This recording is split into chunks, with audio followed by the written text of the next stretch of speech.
Hello Rizwan. Hi sir. कैसे हो? ठीक है सर। ठीक हो? जी सर। कितने टाइम के बाद खा रहे हो? मैं इससे 1 ईयर के बाद कर रहा हूँ सर। 1 ईयर के बाद। तो दोस्तों, ये हमारे पेशेंट हैं मिस्टर रिजवान, जो हमारे पास ऑल द वे फ्रॉम कहाँ से आए हैं? हैदराबाद से। हैदराबाद से आए हैं।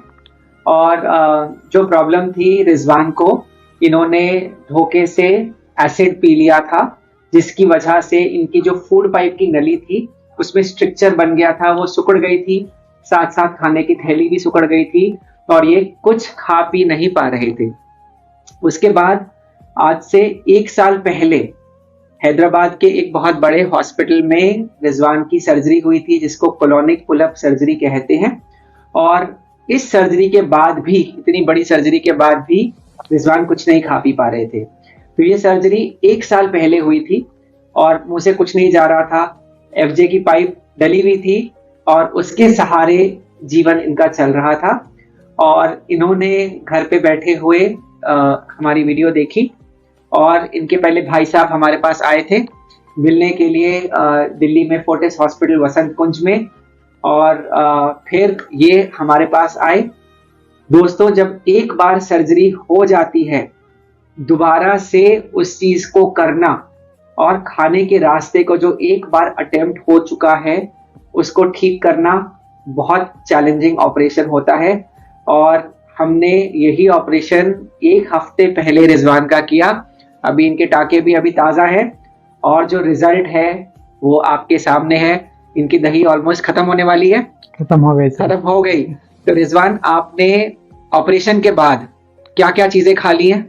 मैंने बनाना खाया सर, खिचड़ी खाई है, कि आज केक भी खा लिया है सर, केक और भी खा- दलिया भी खाया है। Very good, God bless you. तो खुश हैं आप? हाँ ठीक है सर। बहुत खुश है। तो दोस्तों, जो ये समस्या है करोसिव पॉइजनिंग, एसिड पॉइजनिंग, ये एक बहुत ही परेशान कर देने वाली प्रॉब्लम है। एक पेशेंट जो है, अगर उससे ये हादसा, उसके साथ ये हादसा हो जाए तो जो लाइफ होती है आगे वो बहुत परेशानी वाली हो जाती है। पेशेंट अपने मुंह से कोई खाना पीना नहीं खा पाता है, पानी नहीं पी पाता है और एक्सट्रीम केसेस के अंदर कई बार अपनी थूक भी अंदर नहीं सटक पाता है। तो अपने साथ यूजुअली कंटेनर लेके घूमते हैं ऐसे पेशेंट्स, थूक भी अपनी उस कंटेनर में बाहर की तरफ निकालते रहते हैं। दोस्तों, इस समस्या का जो इलाज है, इस प्रॉब्लम का जो इलाज है, समाधान है, वो सर्जरी के द्वारा किया जाता है, जिसके अंदर हम या तो फूड पाइप को जो हम रिकंस्ट्रक्ट करते हैं, या तो हम स्टमक के जरिए या लार्ज इंटेस्टाइन के जरिए हम एक न्यू फीडिंग पाइप बनाते हैं। अगर ये एक बार ऑपरेशन हो जाए, जैसे कि रिजवान के केस में 1 साल पहले रिजवान का ऑपरेशन हुआ था और वो सक्सेस नहीं हुआ था, ये खाना नहीं खा पा रहे थे, तो जो सब्सिक्वेंट सर्जरी होती है, जो सब्सिक्वेंट रिविजन सर्जरी होती है, वो तो बहुत ज्यादा चैलेंजिंग होती है। पर हमने मेहनत करके रिजवान को ठीक किया है और हम बहुत खुश हैं। आपको मैं बयान नहीं कर सकता, आपको बता नहीं सकता कि इसको, जो लड़का कुछ नहीं खा पा रहा था आज से 1 हफ्ते पहले, आज सब चीजें खा रहा है, केक खा रहा है, खिचड़ी खा रहा है, केला खा रहा है। तो इसको देख के बहुत खुशी मिलती है। तो रिजवान, आप इतनी दूर से हैदराबाद से दिल्ली आए, आपने अपनी सर्जरी कराई है ना, आज आप वापस जा रहे हैं और एक पॉइंट ऑफ टाइम पर आप अपने घर पे थे और आपने हमारी वीडियो देखी थी, है ना? सर। और उसके बाद उस एक भरोसे के साथ आप यहाँ पर आए थे। तो जो लोग इस चीज को देख रहे हैं, है ना, जिनको, जो अनफॉर्चुनेट पेशेंट्स ऐसे हैं जिनके साथ ये हादसा हो गया है, खाना नहीं खा पा रहे हैं, तो उनको आप कुछ मैसेज देना चाहते हैं?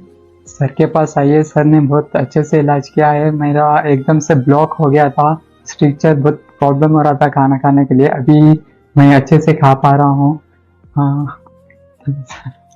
तो दोस्तों, हम जो हैं नई दिल्ली में फोर्टिस हॉस्पिटल वसंत कुंज के अंदर काम करते हैं और हम गुरुग्राम के अंदर फोर्टिस हॉस्पिटल, यहाँ पर भी हम काम करते हैं। तो यूजुअली जो हमारे दोस्तों जो डेज होते हैं, हम मंडे, ट्यूसडे और थर्सडे फोर्टिस हॉस्पिटल वसंत कुंज न्यू दिल्ली में मिलते हैं और वेडनेसडे, फ्राइडे और सैटरडे हम फोर्टिस हॉस्पिटल गुड़गांव के अंदर मिलते हैं।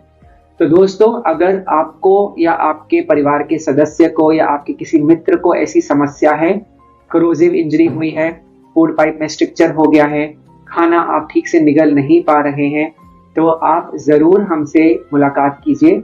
आप व्हाट्सएप पे अपनी रिपोर्ट्स हमारे साथ शेयर कर सकते हैं और आपके केस में आपकी समस्या के लिए जो बेस्ट पॉसिबल सोल्यूशन है, हम अपनी तरफ से वो बेस्ट चीज़ आपके लिए करने की कोशिश करेंगे।